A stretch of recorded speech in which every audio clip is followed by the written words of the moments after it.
Gina Cavalier. Fascinating discussion with Gina. Strong artistic background, got a job at Disney when she was 19. She then went to work for Warner Brothers, worked on several films, Harry Potter, Fantastic Beasts, etc., and just had that outlet, but a lot of pressure there, and a lot of pressure to perform. She went through a bad divorce, and she had tendencies where she wanted to end herself, and she did certain things to make that happen, but then she pulled herself out of it. She now helps others in that area. Just one more day to hang on. She's written books. She's an inventor as well. But fascinating background and what motivates Gina and how she helps others. She's at a retreat there in Sedona, Arizona. But wonderful conversation with Gina. Great to have insight from really an artist that also wants to help people and do her view on discipline. Very, very interesting. Routine was a strong focus. Fascinating discussion with Gina. Really, really enjoyed it. Thanks for watching and listening. Hi, I'm Joey Pinz, and here's my 45-second introduction. After starting my business in the 90s, I started developing poor habits of eating in my diet because I was working way too much. Before you know it, I found myself 340 pounds. The doctor told me if I don't lose the weight, I'm not going to see my daughter graduate. Took the next 7 months, lost 130 pounds. People think there's some secret. Ask me, how'd you lose that weight? Like there's some secret. There is no secret. How'd I lose the weight? Just one word: discipline. I've had other successes in life, and I attribute them all to discipline. Now, I'm not the king of discipline, but I believe that it can help all of us. Friends, colleagues convinced me to start a podcast. The podcast mission: how do we better ourselves and society? I talk to interesting people in health, fitness, sport, wellness, business, technology, science, art, and culture. And I eventually ask them how discipline plays a role in their life. Podcast vision: growth through learning from others. Gina Cavalier, thanks so much for your time. So explain to me Okay. what the rush is, what you feel when you're creating, when you're doing art, when you're staring at the blank page and you know it's going to be there. Well, it's just flow, and I've just let that happen. It's a part of my process of letting the energy come in, and it's almost like a direction for life. Conflict's going to come in, inspiration's going to come in, but what happens, especially with people that are people pleasers or very energy or empathetic and sensitive, they will try to control the flow, and they will try to stop it, and then that's when they get sick, and that's when they get anxiety, and you have to just let the emotions, just like, you have to ride the wave, definitely, regardless of what it is. Right. In this fast-paced MSP landscape, how do you stay ahead? Introducing MSPinfluencer.com, your ultimate hub for MSP news, insights, and community connection, powered by Forza Dash. More than 75,000 MSPs subscribe to our MSP Influencer Pulse weekly newsletter, staying informed and ahead of industry trends. Tune in to emerging podcasts from Joey Pinz and leading MSP voices, offering essential tips, powerful insights, and success stories. Explore our multi-authored blogs, crafted specifically for MSP leaders, delivering fresh perspectives and actionable strategies. Celebrate excellence with the industry-leading Forza MSP Influencer Awards, recognizing innovation, leadership, and impact in the MSP community. Join thousands of MSP professionals who trust MSPinfluencer.com to grow their business and expand their networks. MSPinfluencer.com, where today's MSP leaders connect, collaborate, and conquer, all powered by the Forza platform, helping MSP vendors work effectively with MSPs and helping MSPs grow. And what is there a point where it's not there for you, or is it always there? I can always tap into it. I just I've always got like 10 different projects going on, and I'm a definitely finisher. I love to finish projects. So if I have a book or a script or a invention or anything, even if I have to put it on the burner, I know that it's not a dead project. I know that at some point it'll still have life, or it has a timing. So I just kind of don't put pressure on completing those things, and it's really interesting because there'll be things that I've either designed or conceptualized, and then they'll be kind of quiet for like 2 years, and all of a sudden, like I am an investor looking at one of my products, for an eco product to save on plastics. Hmm. And that just came out of nowhere. It's been dead for a year. I haven't had it.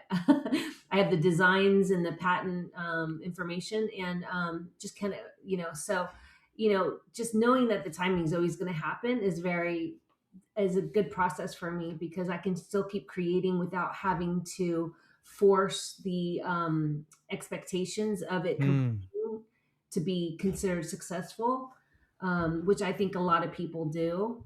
Yeah. So do you say, tomorrow I'm going to wake up and at 8 a.m. I'm going to start creating? Or are you doing something and you just feel creative and you have to stop what you're doing and go do that? Or is it both? Well, it's kind of both. I mean, I just took a job over at a healing center in Sedona as Yeah. the director of programming.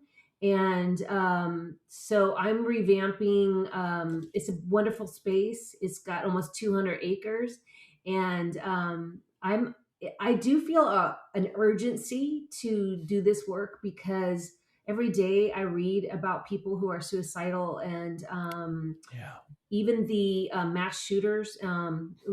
One of our We want to do a documentary, in one of the episodes we want to really take a hard look, and it's really painful because people don't like to look at it, but the psychology behind the mass shootings right now. And my theory is, and I'm not a doctor or anything like that, I'm just a girl that healed suicidal ideation. I'm just a girl that is an author and creator. But strongly believe that mass shooters are suicidal before they become homicidal. Hmm. So we need to loop that into the pile of potential suicidality. And I think if we do that, maybe government funding or private funding will help create more programs for people with mental health in our community.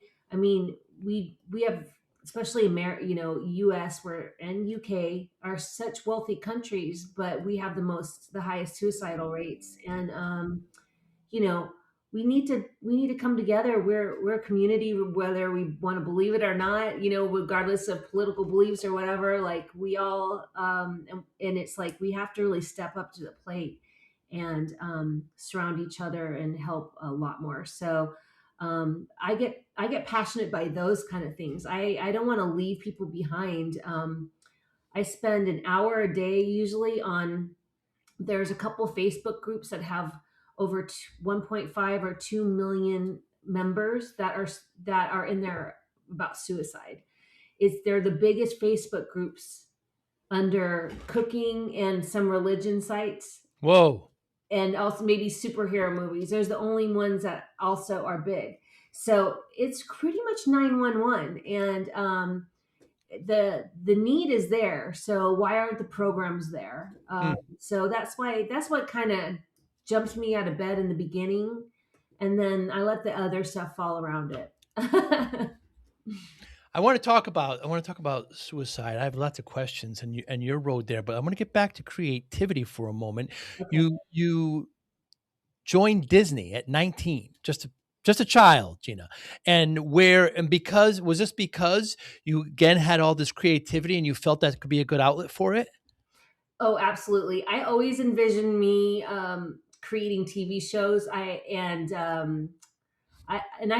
have a whole pile of scripts. I wrote my first Christmas book when I was about 10 years ago now, and I illustrated it.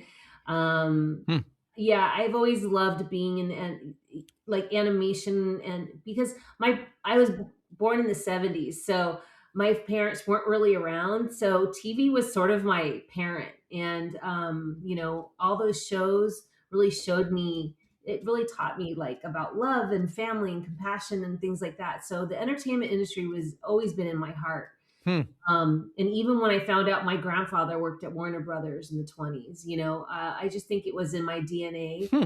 And I just was driven to go there. And, I believe that creativity, at least for me, was a great expression for my pain and anxiety and things Hmm. like that. And I think that it does that for a lot of people.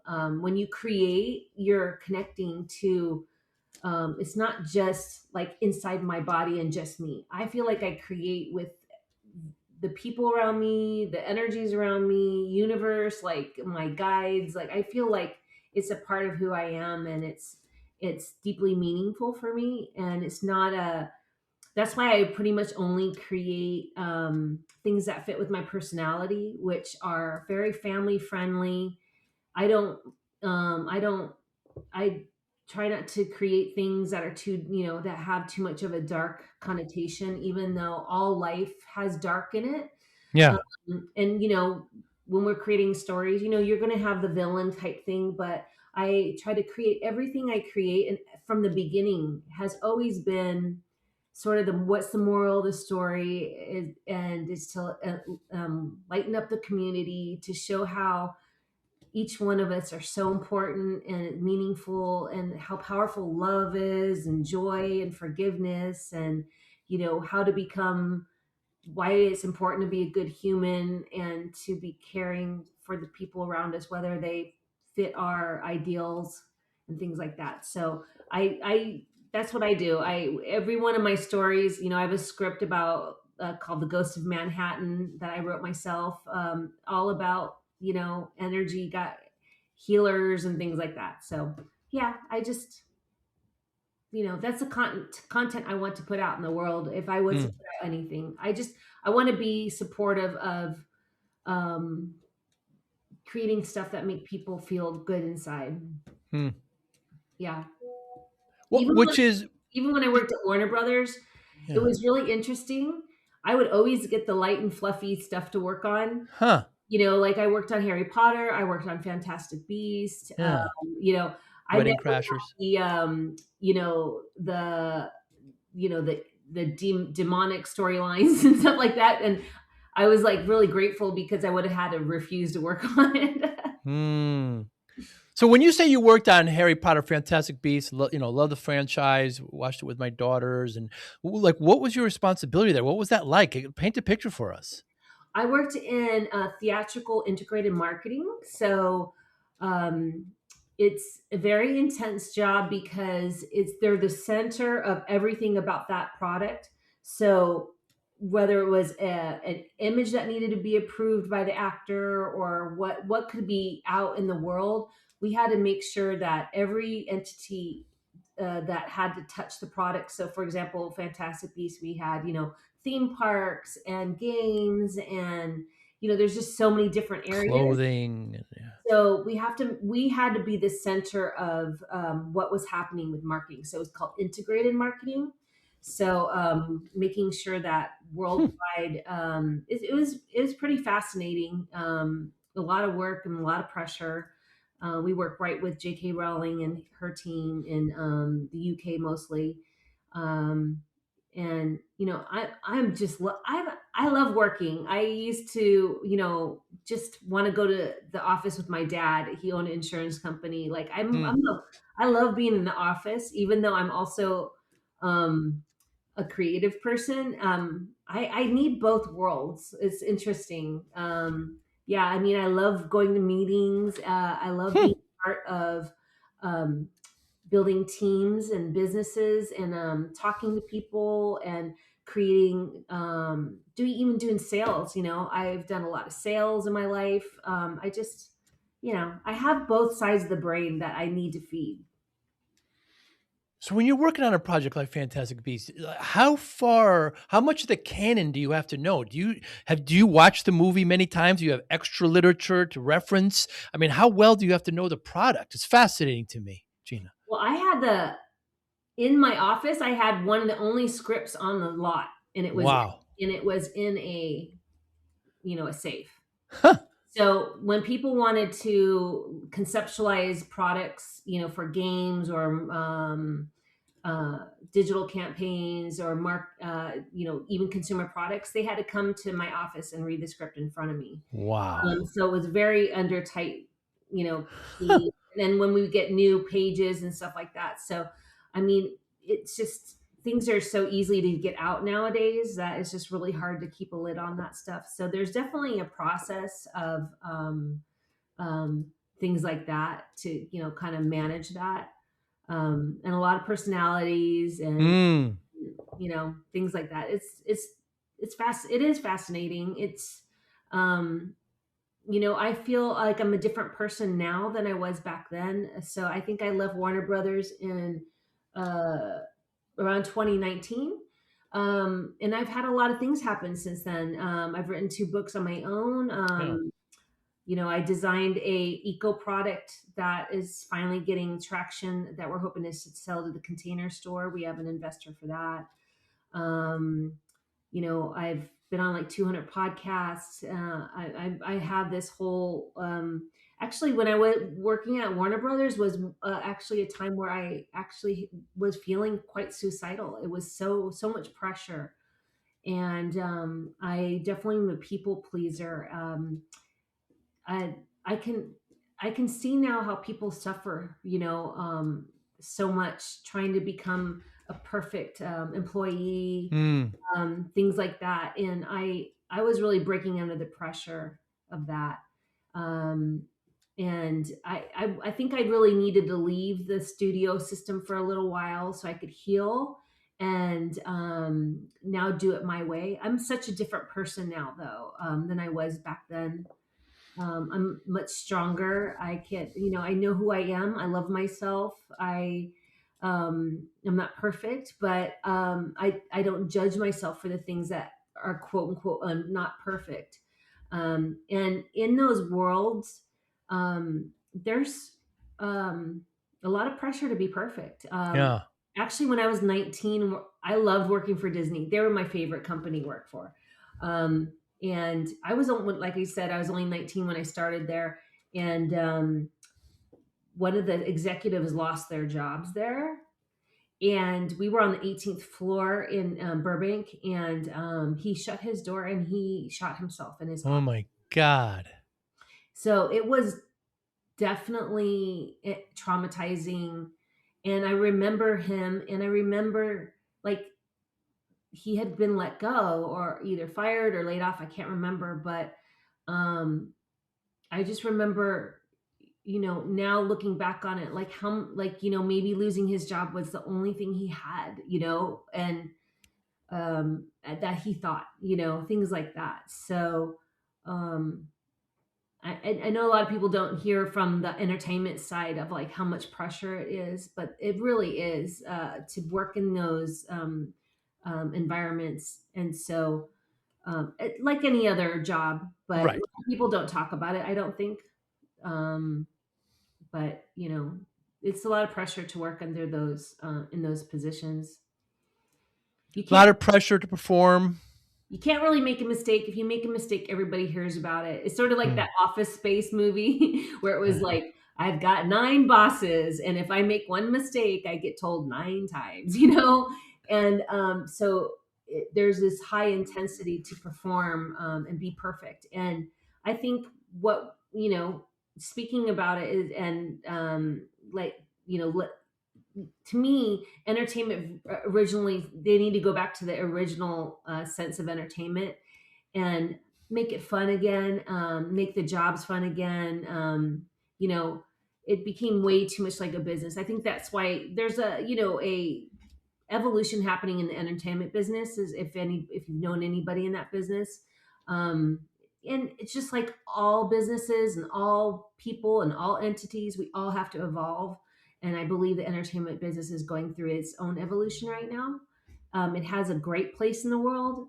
Stories is something humans been in our hearts that we have to share. It's a part of being a human. So storytelling is vital. It'll never leave the planet, I don't believe.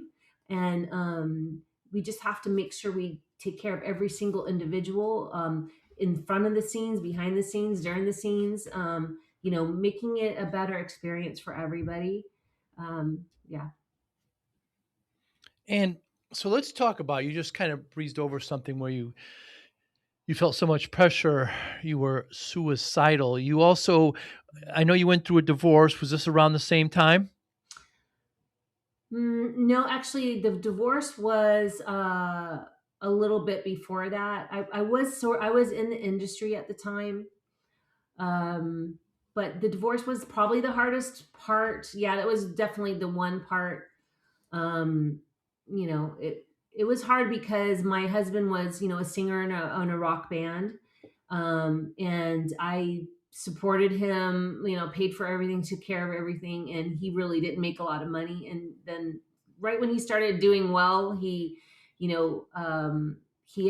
an extramarital affair and left me for somebody in his band. And it was very secretive and weird. And uh, I was too emotional to fight for my anything in the divorce. So I just kind of let go and gave up on uh, building a future for myself that I really should have had some support. But I just was devastated. And because he was sort of at that point a rock star, he's in a band called Flogging Molly. They, you know, pretty much all my friends went that direction with him. Like I almost lost everything, Hmm. everything I knew. And what I realize now that I've healed so much is um, I that was an identity that I loved and wanted to keep, and I did not want to let that identity of that wife to that person that I loved so much die. Hmm. And so I think a lot of people who are suicidal, it is like an identity crisis, sometimes like they lose their job, they lose a partner, you know, um, that things are happening in their life that they want to control, that they want to be, that they see something that they are, and they're afraid of becoming that new version of them. They don't want to. So they consider like leaving the planet because they don't know how they're going to survive. And what I realized then is I didn't love myself, you know, I and enough to and in the healing, that's the first stage of healing, was learning how to love myself, and learning how to love myself as much as I loved everyone else, including my job and my animals and everything. So Hmm. it's a really interesting life now, when you do love yourself and you put yourself first as much as possible. And uh, there's just there's something really beautiful in that. And so I'm really grateful that all that divorce happened, because I don't think I would have pushed myself to heal. um, I had to. It was life or death. I either was going to die or I had to heal. And at a certain point I was like, I'm too afraid to die. Hmm. I have a purpose here. I felt I had a purpose here. I would see visions of it. I would see me speaking on stages. I would see holding people and sharing my story. I would see that, and I didn't know how that was going to happen, but I would have little visions of that, and I just was so far away from it. It's like, how am I going to be speaking to people? How am I going to be on stage? I never saw how that was going to be able to transpire. But you know you don't know what is ahead of you. You don't know what's 10 years ahead. So just making today the best day possible, and starting with self-love and kindness to yourself, and trying to release the judgment and the criticisms that we are, all, you know our brain does a very good job at taking care of making sure we don't go down that dark path again. But it can be very dangerous because it holds on to the past. But it's the way that the brain is programmed. So it's understanding that it's in our DNA to hold on to past things. But we have the knowledge now that we can go, oh, I don't have to hold on to that emotion anymore. It did happen. It was in the past. That's not going to change. But I can tweak that emotion of pain or anger or fear, and I can turn it into just understanding and love. And then that's how I'm going to create today. And when you're in that space, you can create so much more. Hmm. Um, you know, and also you attract more people around you. Like energy attracts like energy. So I have people reach out to me all the time for, hey, what about this project, what about that idea, what about this? And I think it's because I'm open, and they know that. But Gina, you found out that you had a lot of equity in your home. So you didn't want it to all go to waste. I mean, you had a full plan to end yourself, and you started paying you rented an expensive place in Hollywood Hills. You started paying your friend's debt off. I mean, you had a plan to go out, and you obviously didn't. What turned that around? I mean, to create that plan, is that part of your creativity? And why would it end like that? Um, I just become so numb and disconnected, I and see. I think I almost around $700,000 in equity in Yeah. the house. Um, and I kept thinking, and I don't have any kids, so I was like, well, who's this money going to go to? Um, and I just didn't want it to go to some random state Mm. so I was like, well, okay, I sell my house. I'm gonna get this big house. I'm gonna have this big birthday party. I'm gonna have a band. I'm gonna have every one of my friends. Um, and I have to say two things kind of started to really hit me home. I still have two rescue dogs. So I was like, what am I gonna do with my rescue dogs? I Mm. promised I'd take care of them for the rest Mm. of their life. And then my mother. My mom had two kids, and she's already lost one of her kids to alcohol. He was in a motorcycle accident, but then he drank himself to death 10 years later, at only 29 years old. So in my mind, I was like, I can't do that to my mom. Mm. I can't do that to my mother. Mm. And I can't do this to my sweet boys, my rescue animals. So okay, you can't do it. So now what are you gonna do?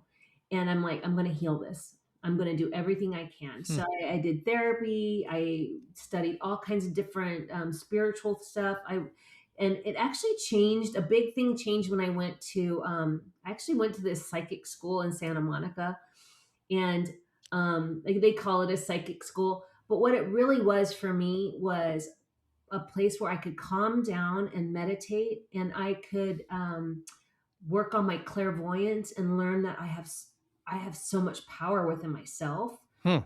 and I am made up of a lot of energy and electrons and atoms, and I'm like this magical being, like we all are.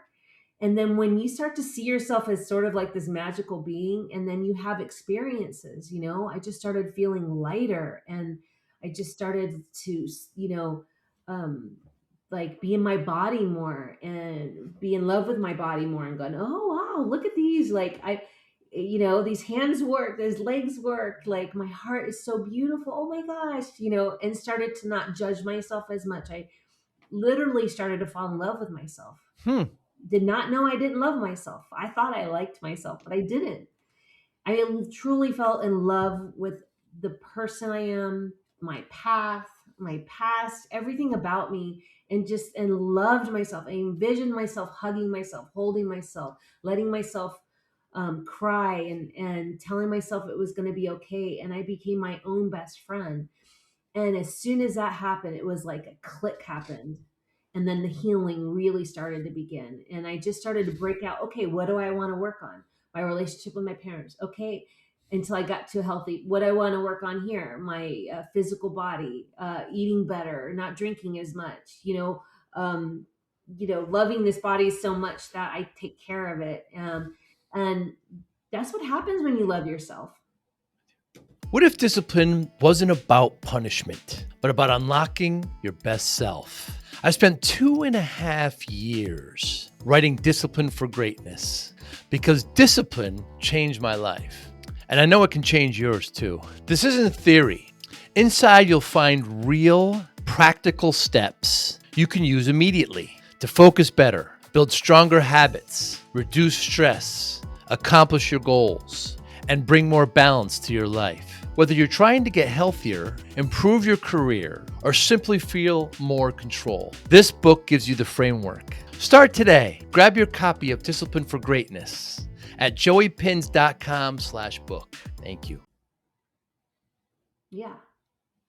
The way you turned it around, Gina. So if anybody's listening and they're at that point, have these kind of suicidal thoughts. I mean, who was it? Jordan Peterson said, just wait one more day. I mean, you had your dogs, you had your mother, you know, um, sometimes when I hear somebody that has committed suicide, sometimes I think, well, I hope it's because they thought they were going to do others harm and decided to take them. I try to be a little bit of an optimist about it, but obviously we don't know. We'll never know. But what your message to them and how you help them now is how and Well, what? first off, I say I understand. I Mm, understand the suffering they're going through.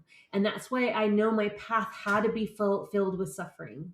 hmm, So I could truly understand where they're coming from. It's so devastating. And the suffering is so great.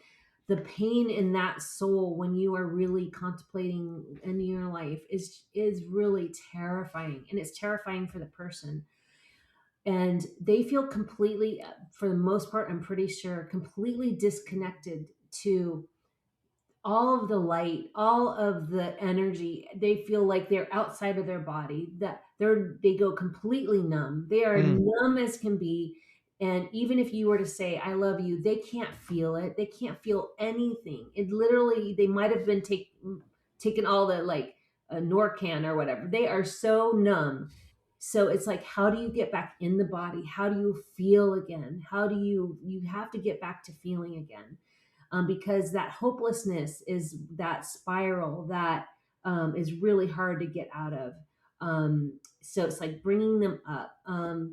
There's just, we just need more programs. I had an idea of creating Suicidal Ideation Anonymous, which I wanted to line up mm, with AA mm, because they have all the infrastructure in the world.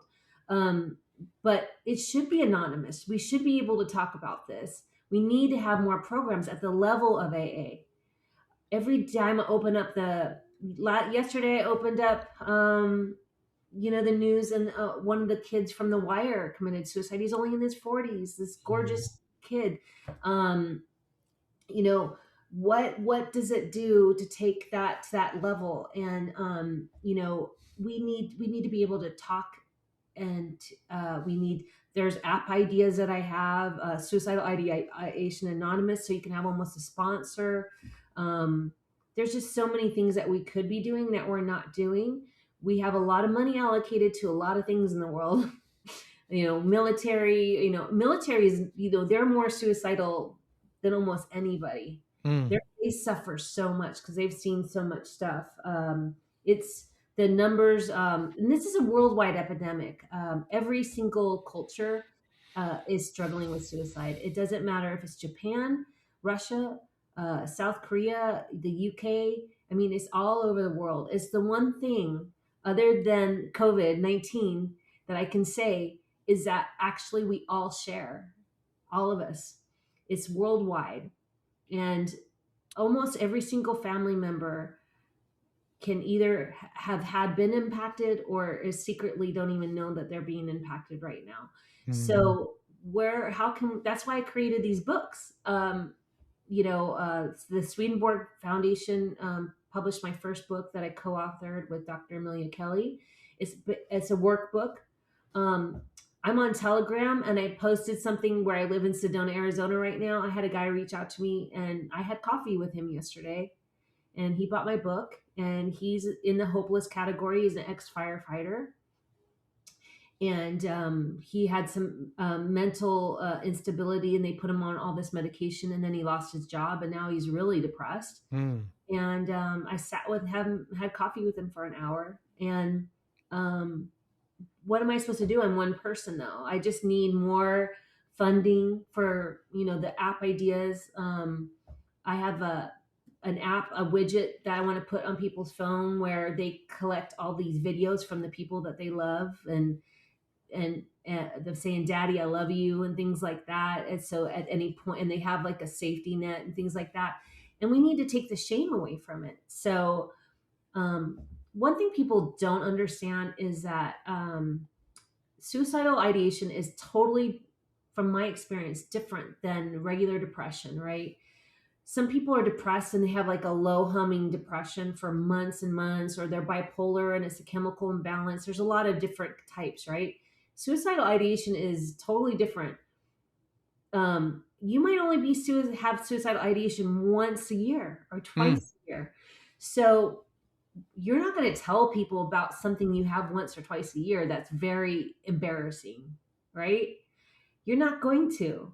So you kind of the life goes on and on and on and on, and all of a sudden something will happen, really, like you lose a friend, or you got in a big fight with someone, you lost a job, and then you go really down far, and you're in that ideation stage, and you're afraid to tell anybody because it might just only last a couple days. Hmm. um so we don't have systems in place that feel safe, even like 988, which is a great idea, but we don't know, are they going to call the ambulance and send it to my house? Is my whole street going to find out about it? So the fear wrapped around communication, and there's every country is different. I heard in Canada, if you have suicidal ideation, they'll just put you, a lot of times they'll make you, go on medication and things like that. Hmm. So people are scared. And I understand why. I mean, I'm only talking about it because I've healed it. Hmm. You're on the other side. Yeah. So I'm at the other side, but and I know I've healed it. And even I continue, I literally went down to, I lost all my money that way. I mean, I went through all of the money, and had to restart getting, day jobs again, and, working two jobs and things like that. And living in places that weren't very nice. And I had to start literally all over again. Hmm. And I still never got suicidal. That's what I mean. I know I've healed it. I still was like, okay, well, that's what it is, like, yeah, this sucks. But, I really just put myself first in my mind, instead of going, well, gosh, Gina, you used to own a home and used to be this and go to Hollywood parties and all this stuff. And now you're like living in this. I literally had like mice and rats in my house and everything like that. And that was recently. But I just would say, no, don't talk to yourself like that. No, you're not doing that. I don't know what happened. I really just switched it. So my message to a lot of these people are, I've actually healed this, and you can too. Hmm. And I don't think people tell other people that. And it's only going to work to hear it from somebody who used to be like that. Right. So that's why I've made sure that I mean, to even get this new job that I have right now, I mean, I had to tell my future employer that I used to be suicidal. Hmm. And it's a healing center. So thank God they understand that, they want to heal people too. So they didn't use that as a judgment against me. And they're actually supporting me. Hmm. And they're supporting my book. And we're building a retreat, based off of my book, Planet Walking, a Handbook for the Living, that's coming out in a few weeks, for people who are suffering here in Sedona. So it's Sedona Mago Retreat Center. So they're full on supporting me, and thank goodness, because that's so scary, right? But they saw me, they saw my books, they saw my passion for helping people, and they had the same kind of passion. So it was a fit, but I mean, it still was scary, to have to tell your future employer that. But it worked out. It was as it was meant to be. So I feel very lucky that I have this new position. Gina, is suffering optional? Wow, that is a good question. Yes, actually it is. It's I mean, recognize that you are suffering and do whatever you can to change it. Whatever you can to change it. And it's different for everybody. Build your own toolkit. Be your own healer. Take accountability. Take charge. You have to take charge of your life, like literally, and it is, your life depends on it. But create that toolkit. It could be you need exercise, you need to work out, you need to listen to music, you need to draw, you need to go on a trip, you need to get therapy, you need to, whatever it is, design your own toolkit, because you're the only one that's with you 24/7. It doesn't matter if you're married and have kids and have a whole family. We are the only ones that are with us 24/7. I'm the only one that lives in this head. Yeah. So I have to be that's why I said you have to be your own best friend. So I have to go, nuh-uh, Gina, you're not talking like that about yourself today. You're going to get up. Is that going to help you? No, that's actually not helping me. Okay, go for a run. Put on some music, something that makes you dance. Put on an animated movie that makes you laugh and giggle and feel again. And I just did that until I just kept going. And then people just started to, be kinder to me and recognize after I was like expressing it and then supporting me and say, yeah, we're going to give you a book deal. Do you want to write another book? Do you want to do this? Do you want to do that? And so it did finally go to the other area where people were supporting me and saying, yeah, we need to help people. And, to me right now, I'm building a community of people that feel that way. And, we keep our nose to the grindstone, as in we don't talk about politics. We don't Mm. get involved in that stuff. I'm not saying that there isn't a place to have those conversations, but we want to go to the basis. What is the most important thing? And it's like, how are we living today? What's in our mind? Are we, watching, I'm very careful what I watch content wise, you know what I mean? And because things come up on our feed all the time and you can get lost in them. And if it's like a real negative, I just shut it off, change it. I just refuse to participate in things that make me anxious and things like that. But that's a part of me controlling what I put in my space. So we all have to take accountability of what we put in our space and who we Mm. listen to, and realize that, if you are going to, that's why I don't watch horror movies and things like that. I can't, I actually can't. It puts that energy too much into my space, and violent video games and things like that.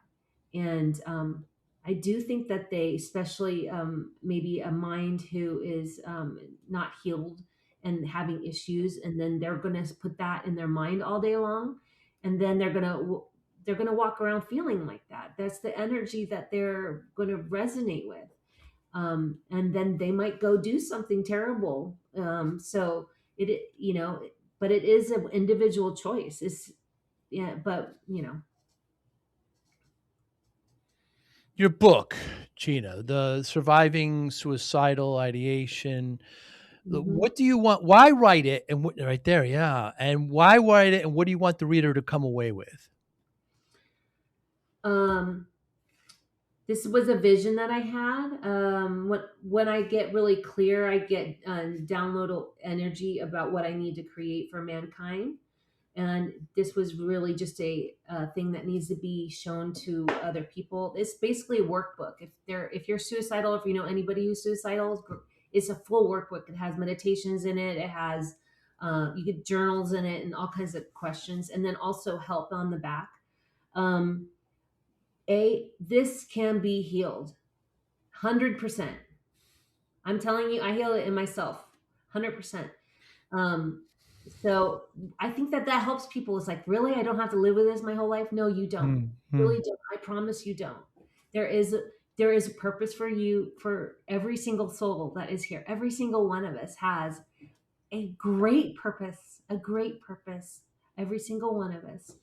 And I promise that we do. There's not a person here that doesn't belong here, in whatever form of body they have or whatever situation that they have. They can contribute and be something that we, can relate to in the world. So, yeah, just that it can be healed and that they have a purpose. And so this workbook will help someone. And then the second book that's coming out on January 6th, and it's already out in the UK right now. That's called Planet Walking, a handbook for the living. So when I was a kid and Tim Burton's movie Beetlejuice came out, there was a handbook for the recently deceased.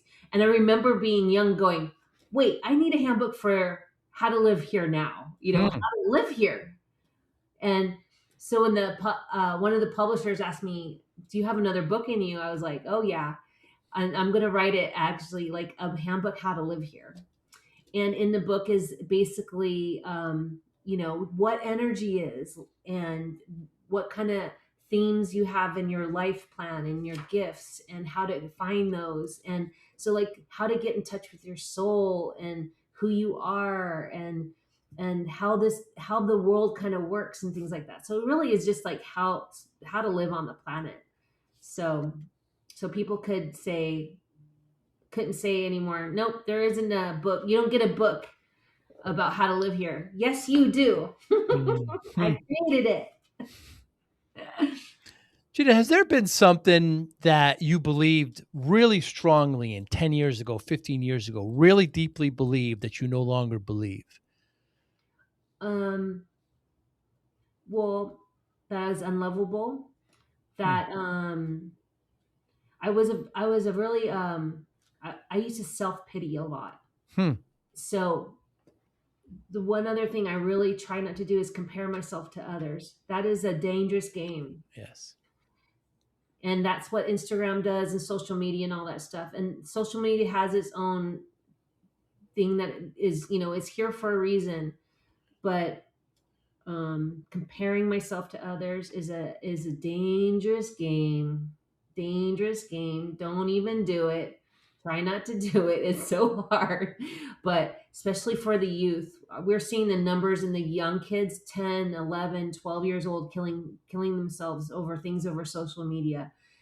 No, you have to learn how to put that away and put that aside in your, and let others live their life the way they're going to live their life, and live yours. Hmm. Yeah, I don't compare. Really try not to compare myself to others. It's a lose-lose situation. And people forget about talking about that. Comparison is a thief of joy, no question. Yeah, I have to. It's a trap. Yeah, but there's nobody as unique as you are. Yes. And I really find it interesting when you find these people, like say these children who've had these lifelong diseases and they're in bed their whole life. Um, there's a child, I'm trying to remember his name right now. Sorry, it's escaping me, but he has a skin disease where he tears his skin constantly, and he's on the either recently passed or he's passing, and they were talking to him. The joy in his heart that comes across about like his messaging, and like how it was very a lot of suffering, but he was glad for the experiences that he had and Mhm. things like that. And it's like, um I that I do kind of compare myself to, because but in a way of making it light for me, just like if that child could just still be in so much joy and appreciation for what he was given. And I have to remember to, you know continue to be in my joy and realize that every part of me, whether I think it's great or not great or perfect or not perfect, that it is just perfect the way it is. And staying into that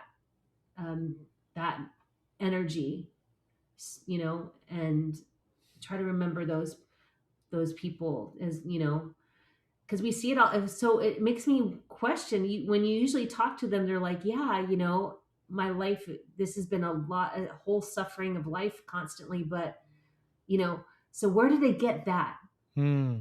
Where did they get that joy, and that forgiveness and that hope? And then people like myself who have had amazing opportunities that people would love to do, like working at studios and things like that, and have a self-pity party. And I'm Hmm. not mad at myself of it, but it was who I was for a long time. How come I didn't get that? How come I didn't, my parents this, my husband this, my how come, it was a pity party. And I didn't realize that wasn't getting me anywhere. Yeah, it's another trap as well. Is Yeah. there a question, Gina, you wished more people would ask you? What Maybe just, what can I do to help? um Is this from them or from you? When you That's say from ah, them. I say. and sincerely mean it. Mm. um, and there's all kinds of answers to that. But one of it is, I'd say, try not to um, continue negative conversations if at all possible, Mm. either in your workspace or in your school space or anywhere you are. And it's a practice because we are kind of wired. There's a lot of different things. We're not just energy, but we have DNA programming, right? And all kinds of things. So, like for example, like say someone at your office is not, you're not vibing with them, or your guys are in this negative situation. It's like you have the control to change that situation even a little bit. Just really try to like let it go, move to joy, give them forgiveness, quit judging. You don't want to be judged, so try not to judge others. It is Mm. a really big deal, and it is a practice, because somebody comes at you and they say something mean, and you feel like, what was that? I didn't even do anything. And now it's living rent free in our head, and now we're vibrating at that level, and then we bring more of it to us, because that energy can go, oh, you're in an anxiety mode, or you're having this or that. So it's more like, okay, that was their thing, let it go. I still have to do my thing. And I think that's one reason why I can get so much done, because I at this point in my life, because I really see my time so valuable. And if I'm going to spend an hour worrying about that small conversation that really wasn't that important, and putting energy on it, um, there's things that I'm not accomplishing. And then also I'm continuing the negative conversation. So I have to decide where I put my party, like where I put my energy. And then it's interesting, because if you don't give it any attention, that person will drop it too, and all of a sudden it's like gone. Wow. So I just refuse to. Not saying that there's some people I've had to cut out of my life because of my mental health reasons, but I let them go and say, I'm sorry. I have to put myself first. My mental health is the most important thing to me. And it's not working, and I wish you well. And I'm just going to have to, cut this, not be in your life Mm. anymore. Mm. I had to do that recently, even to a sibling.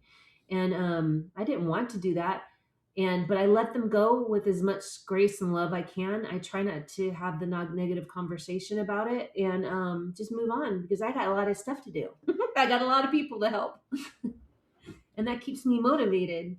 Um, you know, but I just really try not to continue those conversations online or in person as much as possible. And sometimes you're gonna fall, not be able to do it because it hits you so hard, Mm. it triggers you. But if that happens, and again, just be kind to yourself and let the emotion come as well. Um, you know, I hate being in the state of anger, but there's a reason it's there. And sometimes if I need to be there, I won't judge myself as it's there. I will let it be in me for a little bit. I just say, okay, I'm going to be angry, a little angry today. I'm just going to be angry, and understand that that emotion is a part of being human. Letting it wash over me a little bit, let it have its moments, and then let it move itself out gently. But like, I don't ever demand anything of myself. It's like, okay, I'm going to experience that today. Um, it's again, none of this is quite easy, but when you practice, it's almost like it becomes second nature, just like any other athlete who practices every day at something that they're trying to be good at. And it's just, we have so much control, so much more than we even know. Yeah. Yeah, we certainly do. So, Gina, I started my tech business in the '90s. I was working way too hard and not paying attention to myself, and not exercising as much, developing poor dietary habits, etc. And I'm in front of the doctor, and she tells me that I'm at 340 pounds. So I had gained, yeah, Terrible amount of weight. Yeah.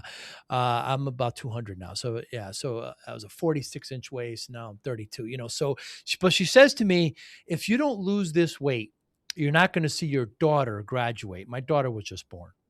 Oh, So, she knew how to hit me, right? So I'm driving home, punching the steering wheel. What have I done? I can abuse myself all I want, Gina, but I have a family now. It's much bigger than me. I have to look much beyond myself. And even though I'm dedicated, to building this business, I have to look at other things. So I spent the next 6 or 7 months with my head down and lost about 130 pounds. And I kept it off. You can't look at these things like finishing lines, right? These are lifelong changes you need to make in yourself.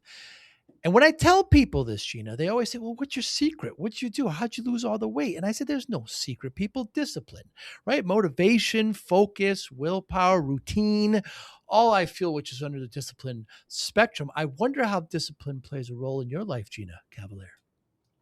oh, I well, a couple different things. If I want to just experience like a night out with my girlfriends and stuff like that, I will let myself do that. But on the regular, I do thrive well with schedule. So Mm, because otherwise I might not get. I'm a workaholic. Otherwise, I might not get my exercise in. Things like that. That is great for my mental health and my body. So um, I love schedule. I think I just think even like kids like schedule, and I never really had that growing up, and I always wanted it, and so now I know that it works for me. But again, I let myself go off the rails if I have to. I really mm, kind of like really just listen to myself at any time and let myself have it, within reason. But like um even say with drinking things like that, I know it doesn't work well with me, and I started to just order like pineapple juice and orange juice if I still go out with my friends. I used to mm, think if I went out I have to drink, but my body is a kind of a depressant for me, and my body slows down. I can feel my metabolism slowing down, and as I'm getting older, like it just isn't resonating with me as much. So I almost felt like I couldn't go out, but now it's like, oh, I can still go out. I just drink juice and it doesn't even matter. And I still feel great in the morning. So it's really like just literally putting myself first, like at all times, and letting myself just experience, because life is an adventure. I want to have some schedule so I can get myself together and accomplish some things that are important to me, but it's also an adventure. So also, if I want to be a little spontaneous, I think that that's a part of living. Um, so almost like letting myself have anything that it really, is going to make myself feel alive that day. hmm. Yeah. So it sounds like you're talking about like routine and reward. Yeah. Yeah. Definitely. You thrive on routine, and then you make sure to reward yourself when doing Oh, well. yeah. I know what I like, thrift stop shopping or doing different things with my girlfriends. Having a good meal at a restaurant, having good conversation is really important to me. Meeting people. I don't think we do that quite as much anymore, but I love having one-on-one intelligent conversations with Mm, people that are healthy, and I want to learn about them. And even on YouTube and stuff like that, when I do searches, it's mostly about education. I want to hear about the history. I want to learn more about Beethoven. I want to hear about the history of Egypt a little. Like I that's why I say all this stuff. YouTube and social media and stuff like that has such a great tool. But like I said, I just try to manage it so I'm getting something out of it that's like gonna inspire me, so I can inspire others. I just see that as a wheel. So you just have to. Are you gonna inspire people in a positive way, or are you gonna continue with negative conversations? It's just true. You get a choice. hmm. Has there been anything in the last month or so, Gina, you changed your mind on? Mm, Not anything I can think of exactly. Um, Do you change your mind often? Oh, definitely. I mean, everything about me has changed. My life is all about change. That's why it's like, um, that's why I couldn't pick something specifically, but I'm constantly changing. And I think I look at some things I did in the past and went, wow, that's just like, I'm not even that person anymore. And you know what? People used to shame me for changing. Like my ex-husband he used to ask me all the time, like, um why are you changing jobs? Like, why, I've known what I wanted to do my whole life. Like, I love singing, I want to be a singer, I know what I'm well, how come you change all the time? And I felt shamed for that. And Hmm. now I see that as that's my secret sauce. I can do 10 things. So I can be a writer and an artist and an inventor and a mental health advocate and all these things. And my past different than yours. It's okay, but I change a lot, and I feel like people are can become uncomfortable with change, Hmm. and that's the one thing people have to get used to, because that is what we're here for. Yeah, changing is important. What motivates you, Gina? Um, Community, people. I love seeing people be at one area of their life, and I love seeing them heal that. Hmm. I love seeing them recognize something that they didn't even know inside themselves that was there. I love watching those light bulbs go off, because I do healings, and whether it's a prayer circle or a healing to help someone or whatever it needs to be done, and then see that light bulb go off. Oh my God, I'm pretty cool. Yeah, yeah, I'm magical. This body is magical. Like, yeah, it is. So love it. Love your soul. Love everything about you. Go there, and I don't know that I it's always great when you see somebody like, shed tears. And actually, we have a retreat here where I work. I just actually did it myself. It's called Finding True Self.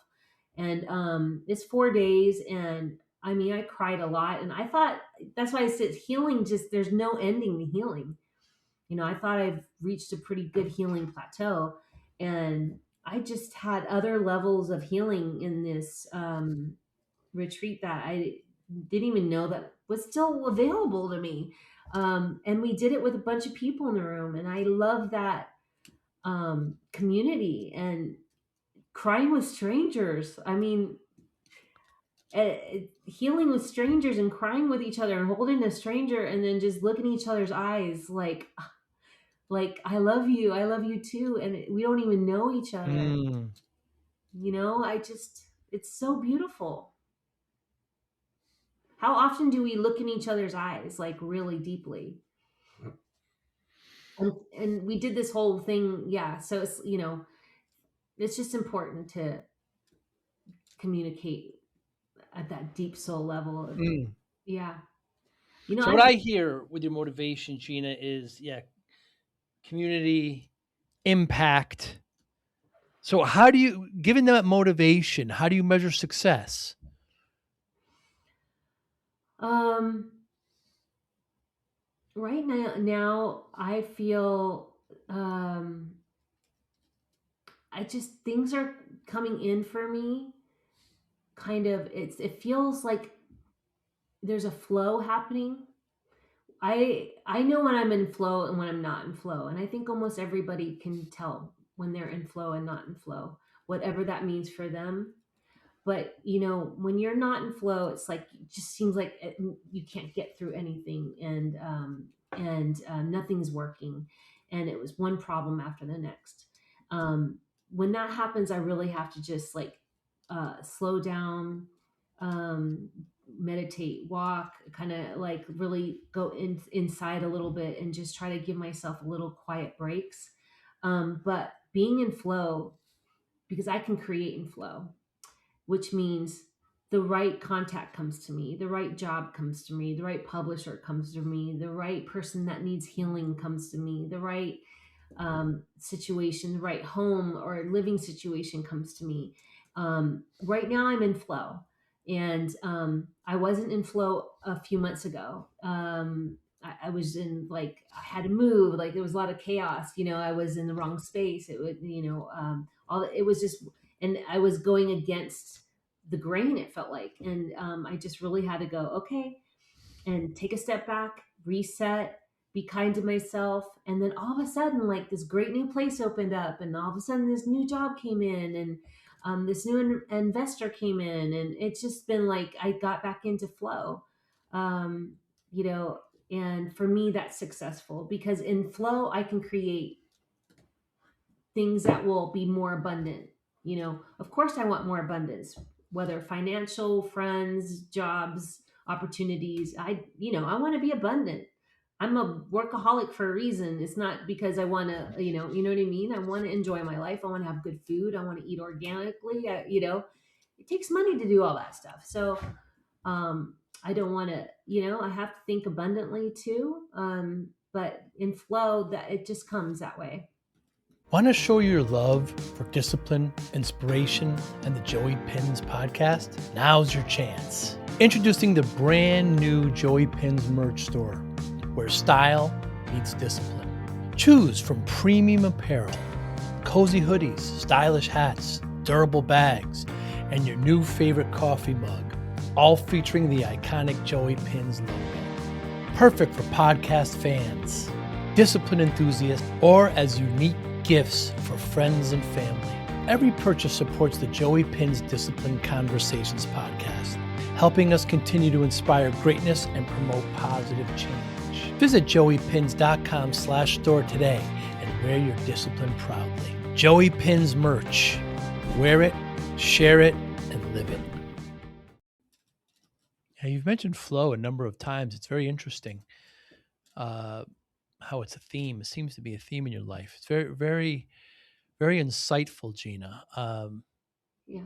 Thank you. I love what you do. I love that you have all these outlets. You're an artist. You're helping people now. It'd be very easy for you to heal yourself, go on that journey. But the remarkable people turn around and use that experience to help others, of which you do. And I want to applaud that and commend you for that. I appreciate your time so much today. Anybody watching or listening, how can they get in touch with you? I'm on Gina Cavalier on Instagram. I'm at Sedona Mago Retreat Center. You can contact me on there. Come out to Sedona. Just take a look if you want at our location here, if anything resonates with you. And I'm also, I have, Instagram, YouTube, all that under Gina Cavalier.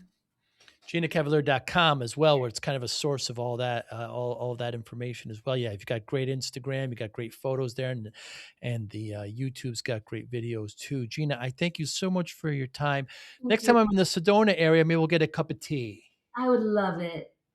Thank you, everybody. You Have be a well. good life. Bye. Thank you for listening and or viewing Joey Pinz Discipline Conversations. Please share this episode with one or two of your friends who you think may benefit from the episode. Our website, www.joeypinz.com. There you'll find lots of resources and you could join our mailing list. Please follow us on all our social media, Instagram, Twitter, and Facebook. Podcast information, the video version of our podcast is on YouTube. Please subscribe. Audio is on all major podcasting platforms. Please follow them. And if you like it, please consider giving 5-star rating. Would really appreciate that. Thank you again for listening or watching Joey Pinz Discipline Conversations.